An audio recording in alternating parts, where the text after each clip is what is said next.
శ్రీమతి నమః. మనల్ని అవమానించారు అని అనుకోండి ఎవరైనా, మనం మాట్లాడితేనేమో మనల్ని రెట్టిస్తారు, మాట్లాడకుండా మౌనంగా ఉంటేనేమో చేత కాని వారిలాగా మనల్ని చూస్తారు. అయితే ఎప్పుడు మాట్లాడాలి, ఎందుకు మాట్లాడాలి, ఎలా మాట్లాడాలి, ఎక్కడ తగ్గాలి, ఇంట్లో వాళ్ళు మనల్ని అవమానిస్తే ఏ విధంగా మనం ప్రవర్తించాలి, బయట వాళ్ళు మనల్ని అవమానిస్తే ఏ విధంగా ప్రవర్తించాలి అనేది ఈ రోజు ఈ వీడియోలో మనం తెలుసుకుందాం.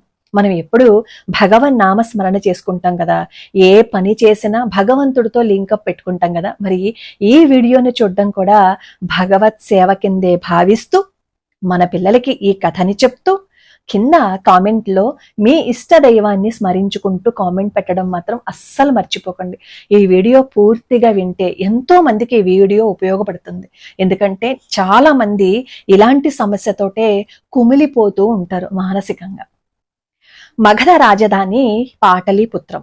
ఈ మగధను ధననందుడు అనే అతను పరిపాలిస్తూ ఉండేవాడు. ఈ ధననందుడు అహంకారి, అలాగే వ్యసనపరుడు, నోటికి ఎంతొస్తే అంత మాట్లాడేస్తాడు, ఎవ్వరినీ గౌరవించడు, ప్రజలనేమో పీడిస్తూ ఉంటాడనమాట. అలాంటి ధననందుడి దగ్గరికి ఒకసారి చాణక్యుడు వెళ్తారు. ఎందుకు అంటే భారతదేశం మీదకి దండయాత్రకు వస్తున్నాడు, జాగ్రత్తగా ఉండండి అని చెప్పడానికి ఆ స్థానానికి వెళ్తారు. ఈ ధననందుడు ఈ చాణక్యుడిని చూసి అవమానిస్తాడనమాట. ఎందుకంటే చాణక్యుడు కాస్త నల్లగా ఉంటాడు, రూపం అంతగా బాగుండదు. రూపం బాగుండనంత మాత్రాన మనం ఇంకొకరిని దూషణ చేయకూడదు కదా, అందులోనూ వ్యక్తిగత దూషణ చేస్తాడనమాట ఈ ధననందుడు. సరే, అంతటితో ఆగిపోకుండా అక్కడ సైనికులతో చెప్తాడు, ఇతనిని జుట్టు పట్టుకుని బయటికి గెంటేయండి అంటాడు. ఎందుకంటే ఈ ధననందుడి సభలో ఉన్న మిగతా వాళ్ళందరూ ధనానందుడి కోసం తానా అంటే తందానా అనేవారు. కానీ చాణక్యుడు అలా కాదు, ధర్మం కోసం నిలబడ్డాడు. చాణక్యుడు ధననందుడి మాట వినేవారు కాదనమాట. ఆ కోపంతో ఈ చాణక్యుడిని అవమానిస్తాడు. ఈ సైనికులేమో చాణక్యుడిని బయటికి గెంటేసేటప్పుడు శిఖ ఊడిపోతుంది. అప్పుడు బయట నిలబడి చాణక్యుడు ఒక శపథం చేస్తాడు. అంత నిండు సభలో అంతమంది ముందు అవమానించకూడదు కదా, వ్యక్తిగత దోషం చేయకూడదు కదా, అంత నోరెందుకు? ఎప్పుడైనా సరే వ్యక్తిగత దోషం చేస్తూ అవతల వాళ్ళని తక్కువ అంచనా వేసి మనం నోటికి వచ్చినట్టు మాట్లాడామని అనుకోండి, వాళ్ళ పతనం ఎలా ఉంటుందో తెలుసా? ధననందుడిలాగా ఉంటుందన్నమాట. సరే, ఆ శిఖ ఊడిపోతుంది కదా. చాణక్యుడు ఆ సభ వైపు చూస్తూ అంటాడనమాట, నందా, ఏ అహంకారం చూసుకుని నన్ను నువ్వు అవమానించావో అదే సామ్రాజ్యం నుంచి నిన్ను ఓడించి ఆ సింహాసనం మీద ధర్మాన్ని కాపాడే ఒక వ్యక్తిని తీసుకొచ్చి కూర్చోపెడతాను, ఇది నా శపథం, అప్పటి వరకు ఈ ఊడిన శిఖని ముడివెయ్యను అని చెప్పి శపథం చేసి వెళ్ళిపోతారు. శపథం అయితే చేసేశారు, కానీ చాణక్యుడి దగ్గర ఏమైనా సైనిక శక్తి ఇవన్నీ ఉన్నాయా, ఆర్థికంగా ఏమైనా ఉందా? ఏమీ లేదు, ఒక్క మేధస్సు తప్ప. ఆ మేధస్సుని సరిగ్గా వాడాము అని అనుకోండి, ఎదుటివాడికి కోలుకోలేని దెబ్బ కొట్టచ్చు అనమాట. చాణక్యుడు అదే చేశాడు. సరే, చాణక్యుడి దగ్గర మేధస్సు మాత్రమే ఉంది, ఆ మేధస్సును వాడాడు. ఈయనేమో పర్వతక రాజు అని హిమాలయ పర్వతాలని పరిపాలించే ఆ రాజు అనమాట. అక్కడికి వెళ్తారనమాట చాణక్యుడు. ఇదిగో ఇది పరిస్థితి, నువ్వు నాకు సహాయం చెయ్యాలి అని చెప్పి అడిగితే పర్వతక రాజు ఏమంటాడంటే, సూపర్ గా చేస్తాను, నీకు కాకపోతే ఎవరికి చేస్తాను, మన ఇద్దరం స్నేహితులం, సరే అయితే డీల్ మాట్లాడుకుందాం, ఏం చేసినా ఒక ఒప్పందం అంటూ ఉండాలి కదా, కాబట్టి నువ్వు ఆ రాజ్యం మీదకి దండయాత్రకి నన్ను సహాయం అడిగావు కదా, గెలిస్తే నాకు అర్ధభాగం కావాలి అంటాడు. సరే, చాణక్యుడు అంటారు సరే అని చెప్పి చెప్తారనమాట. సరే, ఈ పర్వతక రాజేమో ఈ ధననందుడి సామ్రాజ్యం మీద దండయాత్రకి సహాయానికి వస్తారు. వీళ్ళిద్దరూ కలిసి ధననందుడిని ఓడిస్తారు. ఈ చాణక్యుడేమో చిన్నప్పటి నుంచి చంద్రగుప్తుడు అనే ఒక సామాన్య వ్యక్తిని అన్ని విషయాల్లోనూ తీర్చిదిద్ది ధననందుడినేమో రాజ్యం నుంచి దింపేసిన తర్వాత, ఓడించేసిన తర్వాత ఆ సామ్రాజ్యం మీద అధిపతిగా ఈ చంద్రగుప్తుడిని పట్టాభిషిక్తుడిని చేస్తారు. ఈ లోపు మరి పర్వతకరాజు సహాయానికి వచ్చాడు కదా, కుళ్ళు బుద్ధి వచ్చిందనమాట. అంతే కదా, మనం ఏదైనా కావాలి అని అనుకున్నప్పుడు అంతవరకు ఉంటే బాగుంటుంది, అత్యాశకి పోయాం అని అనుకోండి ఎలా ఉంటుంది అంటే, ఈ పర్వతకరాజు మొత్తం ఈ మగధ సామ్రాజ్యం అంతా కావాలి అని అనుకుంటాడు. మగధ సామ్రాజ్యం కావాలి అంటే చంద్రగుప్తుడి ప్రాణాలు తీసేయాలి. అందుకని చెప్పి కుట్ర పన్నుతాడు. ఆ కుట్ర చాణక్యుడికి తెలుస్తుంది అనమాట. ఏ విధంగా కుట్ర పన్నుతాడు అంటే, అసలు ఈ పర్వతక రాజు మగధ సామ్రాజ్యంలో సగభాగం తీసుకోవటం ధననందుడు మంత్రి రాక్షసుడికి అస్సలు ఇష్టం ఉండదు. ఈ రాక్షసుడి గురించి మనం తర్వాత తెలుసుకుందాం, అది కూడా చాలా ఇంట్రెస్టింగ్ గా ఉంటుంది. అందుకని ఈ రాక్షసుడు ఏం చేస్తాడు అంటే, ఈ పర్వతక రాజుని ప్రాణాలు తీసేయడం కోసం అప్పట్లో సామ్రాజ్యాన్ని కాపాడడం కోసం గూఢచారులు ఎక్కువగా ఉండేవారు అనమాట. అందులో ఆడవాళ్ళు కూడా ఎక్కువగా ఉండేవారు. వాళ్ళు కూడా దేశాన్ని కాపాడడం కోసం ఎంతో సేవ చేసేవారు. నిజంగా చెప్పాలి అంటే ప్రాణాలని పణంగా పెట్టేసేవారు. వాళ్ళందరూ ఒక ఆయుధాల్లాగా ఉండేవారు అనమాట. సరే, ఈ రాక్షస మంత్రి ఏం చేస్తాడు అంటే, ఒక కన్యని ఈ పర్వతక రాజు మీద ప్రయోగించాలని అనుకుంటాడు. ఈ పర్వతక రాజు ఏం చేయాలనుకుంటాడు, చంద్రగుప్తుడు ప్రాణాలు తీసేయాలని అనుకుంటాడు. అంటే అందరూ దుష్టులందరూ ఒకే చోటకి చేరతారని అంటారు చూసారా, అలా. ఈ రాక్షస మంత్రి చాలా తెలివైన వాడు, కానీ ధననందుడికి మాత్రం లోబడి ఉండేవాడు అనమాట. ధననందుడు అంటే చాలా ఇష్టం. మన దగ్గర ఎంత తెలివి ఉన్నా ఆ తెలివితేటల్ని సక్రమంగా వినియోగించకపోతే ఎలా ఉంటుంది అనేది రాక్షస మంత్రి గురించి తర్వాత తెలుసుకుందాం. అయితే ఈ ఒకళ్ళ మీద ఒకళ్ళు ఇలా కుట్రలు పన్నుకుంటున్నారు కదా. ఈ పర్వతక రాజేమో ఈ చంద్రగుప్తుడి మీద ఈ కన్యను ప్రయోగించాలని అనుకుంటారు. ఈ విషయం చాణక్యుడికి తెలుస్తుంది. చాణక్యుడు ఏం చేస్తారు అంటే, రూట్ మార్చేసి ఎవరినైతే ఏ కన్యనైతే ఈ చంద్రగుప్తుడి మీద ప్రయోగించాలి అని అనుకున్నారో అదే కన్యని పర్వతక రాజు మీదకి పంపిస్తాడనమాట. ఈ పర్వతక రాజేమో ఆ కన్య అందం అది చూసి మొత్తానికి ప్రాణాలు పోగొట్టుకుంటాడు. పోగొట్టుకున్న తర్వాత చాణక్యుడు ఏం చెప్తాడంటే, చూసారా, పర్వతక రాజు చంద్రగుప్తుడు ప్రాణాలు తీసేయాలని అని అనుకున్నాడు, కానీ అది వికటించింది అని చెప్పి అక్కడ ఒక వ్యూహాన్ని పన్నుతాడు. వ్యూహాన్ని పన్నితే ఈ పర్వత రాజు యొక్క కొడుకు మలయకేతుడు అనమాట. ఈ మలయకేతుడికి తెలిసి అతను దూరంగా వెళ్ళిపోతాడు. అంటే మనం ఎవరికైనా అన్యాయం చెయ్యాలి అని అనుకున్నాము అని అనుకోండి, అది తిప్పి మనకి కొడుతుంది. ఇక్కడ బయట వ్యక్తి కాబట్టి చాణక్యుడు ఏం చేశారు, మంచి స్ట్రాటజీని ఉపయోగించారు. స్ట్రాటజీని ఉపయోగించి ఒక మైండ్ గేమ్ ఆడారు. అలా ఆడి చంద్రగుప్తుడిని ఆ సింహాసనం మీద కూర్చునేలాగా ఉండేలాగా చూశారు. కుట్రల పన్నాలని అనుకున్న వాళ్ళు నాశనం అయిపోయారు. ఎప్పటికైనా అంతే, కుట్ర కొన్నాళ్ళు మాత్రమే దాగి ఉంటుంది, ఎప్పటికీ అది కొనసాగదు.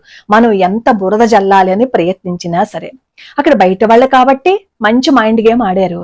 కానీ చాణక్యుడి జీవితంలో కూడా తను పెంచి పెద్ద చేసిన వాళ్లే చాణక్యుడి జీవితాన్ని అంతం చెయ్యాలని అనుకుంటారనమాట.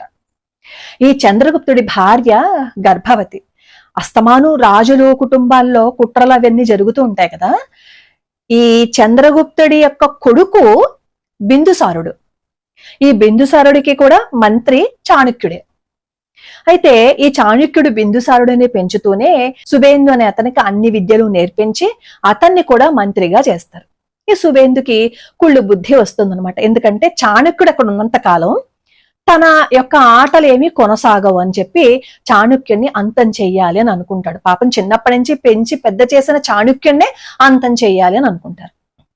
అనుకుని బిందుసారుడి దగ్గరికి వెళ్ళి చెప్తాడనమాట. అసలు ఈ బిందుసారుడు జన్మించడానికి ముందే ఏమవుతుందంటే, వీళ్ళ అమ్మగారు ప్రాణాలు కోల్పోతారు. ఎందుకంటే ఆవిడ మీద విష ప్రయోగం జరుగుతుంది. ఆవిడ ప్రాణాలు కోల్పోతే చాణక్యుడు ఏం చేస్తారంటే, ఆవిడ పొట్ట కోసి చికిత్స చేసి ఈ బిందుసారుడిని బయటికి తీసుకొస్తారు. ఒక విధంగా బిందుసారుడికి ప్రాణం పోసారనమాట. అలా ప్రాణం పోసి పెంచి పెద్ద చేస్తే ఈ సుబేందు అంటాడు, ఇదిగో మీ అమ్మ మీద విష ప్రయోగం చేసి నిన్ను మీ అమ్మని చంపేయాలని అనుకున్నాడు చాణక్యుడు, అలాంటి వాడు అని చెప్పి లేనిపోనివన్నీ చెప్తాడనమాట. లేనిపోనివన్నీ చెప్తే బిందుసారుడేమో చాణక్యుణ్ణి అవమానిస్తాడు, అతన్ని అపార్థం చేసుకుంటాడు.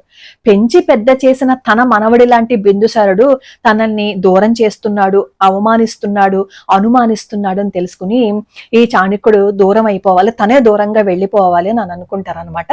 రాజ్యం వదిలిపెట్టేసి అడవిలోకి వెళ్ళిపోతారు. అక్కడ ఆయన ఉపవాస దీక్ష చేసి ప్రాణాలు వదిలేయాలని అనుకుంటారు.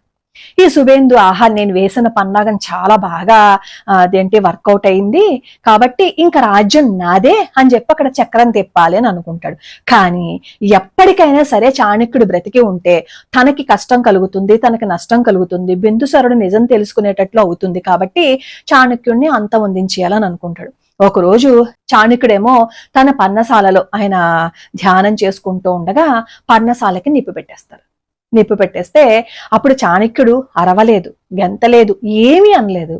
ఆ మంటల్లో అలా నవ్వుతూ కాలిపోతారనమాట. సుబేందుకి అనుమానం వస్తుంది, అదేంటి అతను బయటికి వచ్చే ఆస్కారం ఉన్న బయటికి రాకుండా ఎందుకు అలా ఉండిపోయాడు అనేది అర్థం కాలేదు. కానీ అంతకు ముందే చాణక్యుడు ఏం చేశాడు తెలుసా, ఈ సుబేందు కుట్రల్ని అన్ని ఆధారాలతో ఈ బిందుసారుడికి తెలిసేలాగా చేశారు. బిందుసారుడికి తెలిసింది అన్ని విషయాలు. అప్పుడు బాధపడతాడు. బాధపడే ప్రయోజనం ఏముంది? తనని కంటికి రెప్పలా పెంచి పెద్ద చేసిన చాణక్యుడి ప్రాణాలు పోయాయి అని చెప్పి బిందుసారుడు బాధపడుతూ ఈ సుబేందుకేమో శిక్షని విధిస్తాడు. అంటే అందరి జీవితాల్లో జరిగినట్లే చాణక్యుడికి కూడా జరిగింది. చాణక్యుడు కూడా తను పెంచిన వాళ్లే అనుమానిస్తే, అవమానిస్తే దాన్ని భరించలేకపోయాడు. ఈ రెండు సంఘటనలు కూడా చాణక్యుడు అరిచేసి గోల పెట్టేసి తనేంటో తాను నిరూపించాలి అని అనుకోలేదు. మొదటి సంఘటనలో చక్కగా బుద్ధి చెప్పేశాడు. కానీ రెండో సిచ్యువేషన్ లో బిందుసారుడు తను పెంచి పెద్ద చేశాడు. ఈ సుబేందు కూడా తను పెంచి పెద్ద చేశాడు. సరే, సుబేందుని పక్కన పెడితే బిందుసారుణ్ణి తనే ప్రాణం పోసి సింహాసనం మీద కూర్చోపెట్టాడు కదా, తాత అని పిలిచేవాడు బిందుసారుడు చాణక్యుణ్ణి. అయితే అలాంటి మనవడు తన మీద అనుమానం పెడితే అప్పుడు కూడా తనని తాను నిరూపించుకోవాలని ప్రయత్నించలేదు. ఎందుకంటే అలాంటి సమయాల్లో ఇంట్లో వాళ్ళైనా సరే, బయట వాళ్ళైనా సరే, బయట వాళ్ళతో అయితే సంబంధం మనం తెంపేసుకుంటాం, కానీ ఇంట్లో వాళ్ళతో అలా రిలేషన్స్ కనుక కొంచెం బ్రేక్ అవుతున్నాయని అనుకున్నాం అనుకోండి, అప్పుడు అవతల వాళ్ళు మన మీద నింద వేశారు అని అనుకోండి, మనం సమాధానం చెప్పినా వాళ్ళు వినరు, వాళ్ళు అర్థం చేసుకోరు. ఎందుకంటే వాళ్ళకి ఎంతసేపు మన మీద ఒక అనుమానం ఉండిపోయింది కాబట్టి అస్తమాను వాళ్ళు మనల్ని నిందిస్తూనే ఉంటారు. అయితే ఇక్కడ చాణక్యుడిలాగా బయటికి వచ్చేసి ప్రాణాలు తీసుకోమని నేనేం చెప్పను, కానీ సమయం వచ్చే వరకు మౌనంగా ఉంటే ఇంట్లో వాళ్ళతో ఆ బంధం ఎప్పటికైనా నిలబడుతుంది. మనం సమాధానం చెప్పక్కర్లా, మౌనంగా ఉండాలంతే ఇంట్లో వాళ్ళతో మాత్రమే. ఇంకా భరించలేక మన ఆత్మవిశ్వాసాన్ని, మన వ్యక్తిత్వాన్ని దూషణ చేస్తూ మాట్లాడితే అప్పటికప్పుడు మౌనంగా ఉండండి ఇంట్లో వాళ్ళతో. కానీ ఆ తర్వాత వాళ్ళకి అర్థమయ్యేలా అసలు తప్పేంటి, ఏం జరిగింది అని సామరస్యంగా వివరించే ప్రయత్నం చేయండి. ఎదుటివాడు ఇంట్లో వాళ్ళు మనల్ని తిడుతుంటే అప్పుడు సమాధానం మాత్రం దయచేసి చెప్పద్దు. అలా చెప్తే బంధం బ్రేక్ అయిపోతుంది. అలా అని మనల్ని వ్యక్తిగతంగా దూషణ చేస్తే మనం మాట్లాడలేదు అని అనుకోండి, అది నిజం అనుకుంటారు, అది అలాగే ఉండిపోతుంది. మనం అన్ని ఆధారాలతో మనమేంటో నిరూపించుకునే వరకు మనం ఇంట్లో వాళ్ళతో ఏమాత్రము గొడవ పడకుండా మనమేంటో నిరూపించుకుంటే ఖచ్చితంగా ఎదుట వాళ్ళు అర్థం చేసుకుంటారు. దీని నుంచి మనం తెలుసుకోవాల్సింది ఏంటంటే, బయటవాడు మనల్ని నిందించిన, మనతో వాదన చేసిన, మనల్ని మోసం చెయ్యాలని ప్రయత్నించిన వాడికి మనం సమాధానం చెప్పవలసిన అవసరం లేదు. మన మీద బయటవాడు వ్యక్తిగతంగా దోషం చేస్తున్నాడు అని అనుకోండి, ఒక సమాధానం చెప్పాలి. అదేంటంటే, నువ్వు అనుకుంటున్నట్లు నేనేం చేత కాని వాడిని కాదు, నేనేంటో నిరూపిస్తాను అని ఖచ్చితంగా ఒక సమాధానం చెప్పి, బయటవాడు మన మీద బురద జల్లుతున్నాడు అని అనుకోండి, వాడినేమి మనం ఎదిరించక్కర్లా. అలాంటి వాడి కోసం మన సమయాన్ని వృధా చేసుకుని వాడి స్థితికి మనం దిగజారక్కర్లా. కానీ మనమేంటో మనం ఎదిగిన రోజున, మనం బాగా ఒక స్థితికి వచ్చిన రోజున అదే వాడి ఓటమి అయిపోతుంది. అప్పుడు వాడి మాటలు కూడా మనం ఉండే ఆ స్థాయికి, ఆ స్థానానికి చేరుకోలేవు.